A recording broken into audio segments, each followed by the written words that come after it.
Good day everyone, I am Mike Angelo Cona. Now I discuss the art movements overview. But before that, I would like to share a quote by Vincent van Gogh. So he said that I dream of painting and then I paint my dream. So for me, his quote was shaping my perceptions in life because I need to take an action to achieve my goals.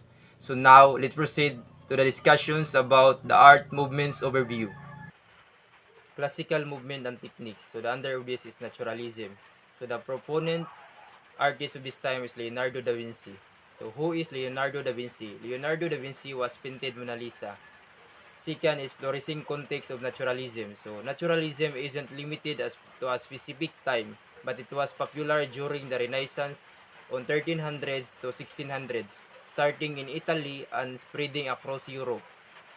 3. Beliefs and practices of naturalism. So naturalism seeks to portray the world realistically, showing the human emotions and natural settings. It employs techniques like linear perspectives to create a 3D space on a flat surface and presents light and texture convincingly. Fourth one is artistic interpretations of Mona Lisa. So it is under of naturalism.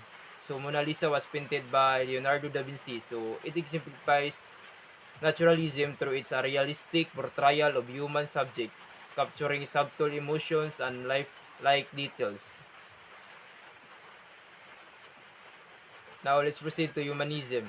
So the proponent artist of this time is Michelangelo. So flourishing context of humanism, so the Renaissance, particularly in Italy during the 14th to 16th centuries. Beliefs and practices of humanism. So humanism emphasizes human potentials and achievements. It values reasons and individualisms and classical learning, often depicting the human form in art with a focus on anatomy and expression.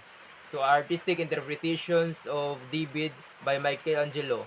So it embodies humanistic ideals through its liberations, the human form, showcasing strength, beauty, and potentials of humanity. Now let's proceed to the fresco painting that under of classical movement. So the proponent artist of this time is Raphael. Flourishing context of fresco painting, so on ancient times with a revival during the Renaissance in Italy. So beliefs and practice of fresco painting. So it involves painting on fresh wheat plaster, allowing the pigments to bind with the plaster as it dries.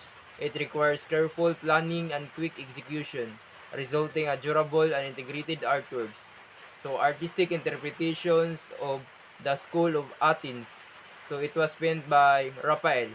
So a fresco in the Vatican demonstrate the technique's ability to create large scales, details, and enduring artworks that seamlessly blend with the architecture. Tempera painting, that under of classical movement. So the proponent artist of this time is Andrei Rublev. So flourishing context of tempera painting. So from ancient times through the European medieval and early Renaissance period up to 1500. So beliefs and practices of tempera painting. So tempera uses pigments mixed with a water-soluble binder, usually egg yolk. It's applied in thin, transparent layers on a prepared surface like wood panels with gizo. Tempera dries quickly and produces a matte finish. So fourth, artistic interpretation. So Adri Robles, his work is Holy Trinity Icon. So it uses the use of egg tempera to create detailed and enduring religious imagery and distinctive aesthetic. So oil painting. So oil painting is the under of classical movement. So the proponent artist of this time is John Bowden Egg.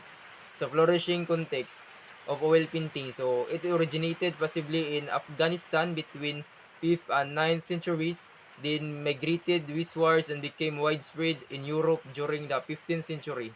So beliefs and practices of oil painting. So oil painting involves mixing pigments with oil, allowing of greater flexibility, richer colors, and the ability to create depths and textures.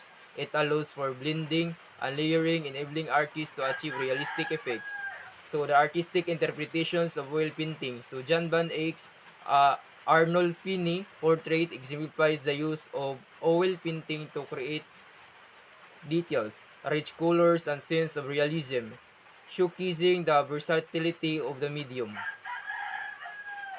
So now let's proceed to the modern arts movements. So first is Impressionism. So the proponent artist of this time is Claude Monet.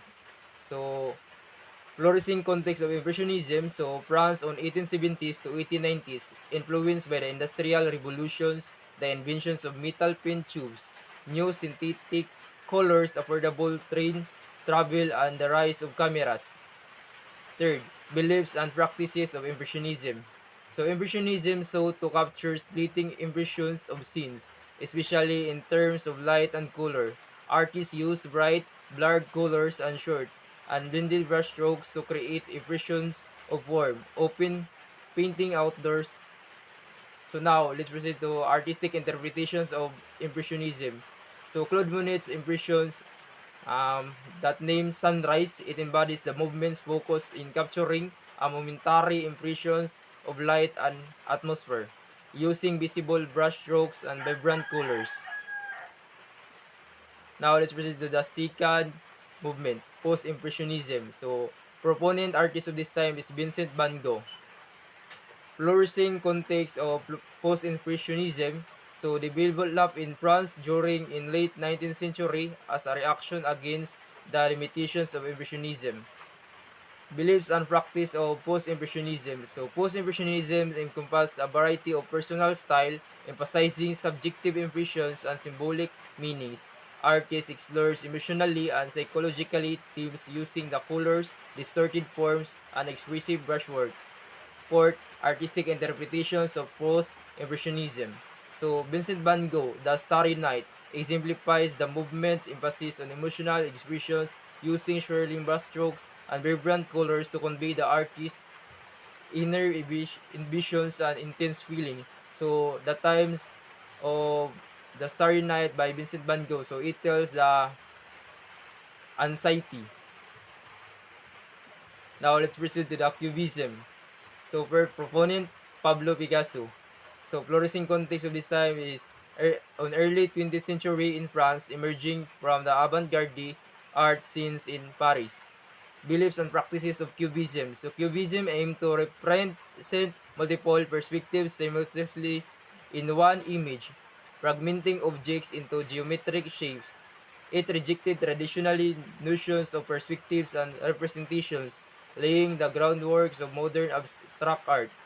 Artistic interpretation. So Pablo Picasso's list De Muselis de Avignon demonstrates the Cubist style through its fragmented figures and multiple viewpoints, challenging traditional artistic conventions. Fauvism. So proponent artist of Fauvism is Henri Matisse. So flourishing context, so early 20th century in France on 1905 to 1908. Beliefs and practices of Fauvism. So Fauvism named after the French word for wild beasts. Use vibrant colors and dramatic brushwork. It emphasizes painterly qualities and strong color over realistic representation.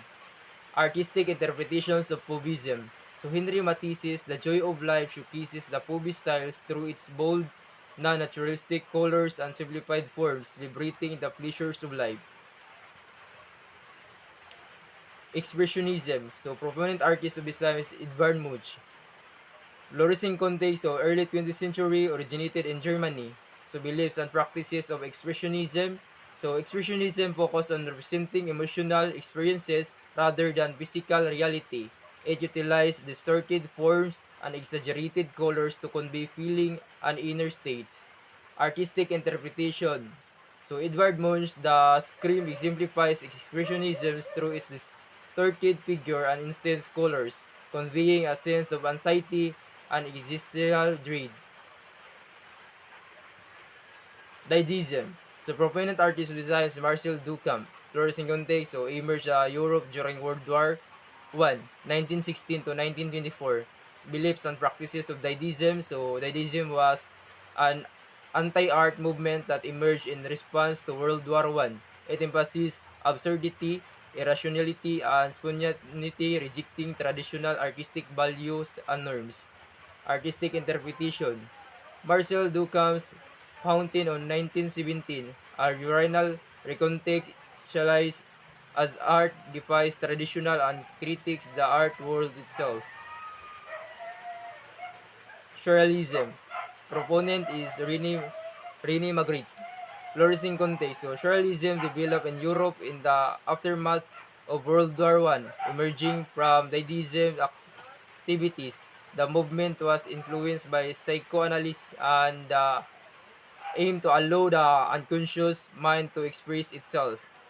Beliefs and practices. So surrealism sought to resolve the previously contradictory conditions of dream and reality into the absolute reality or surreality.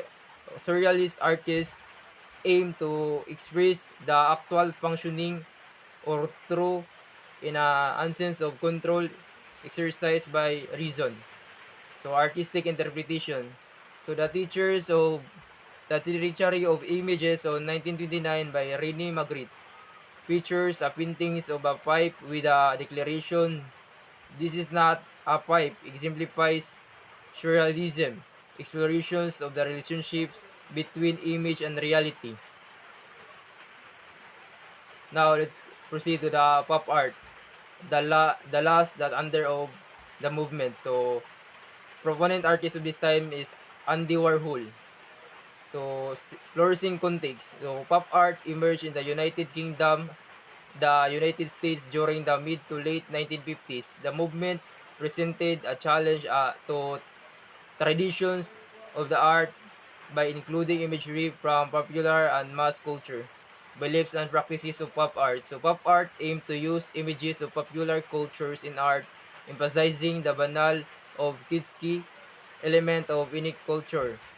Often through to use irony, it is associated with the artist to the mechanical means of reproductions or rendering techniques. Artistic interpretation. So Campbell's Tomato Juice Box of 1964 by Andy Warhol exemplifies pop art through its use of mass-produced commercial image as a subject. The art reflects the movement's interest in popular cultures and challenge in traditional notions with constitutes arts. This is my reflections among the movements on the slideshow. So the Impressionism resonates with me the most because it emphasizes on fleeting moments and atmospheric nuance captures a unique truth. Reality is continually shifting, subjective and shaped by perception. The loose brushwork and luminous color invite contemplations without demanding precisions, allowing viewers to engage emotionally and imaginatively.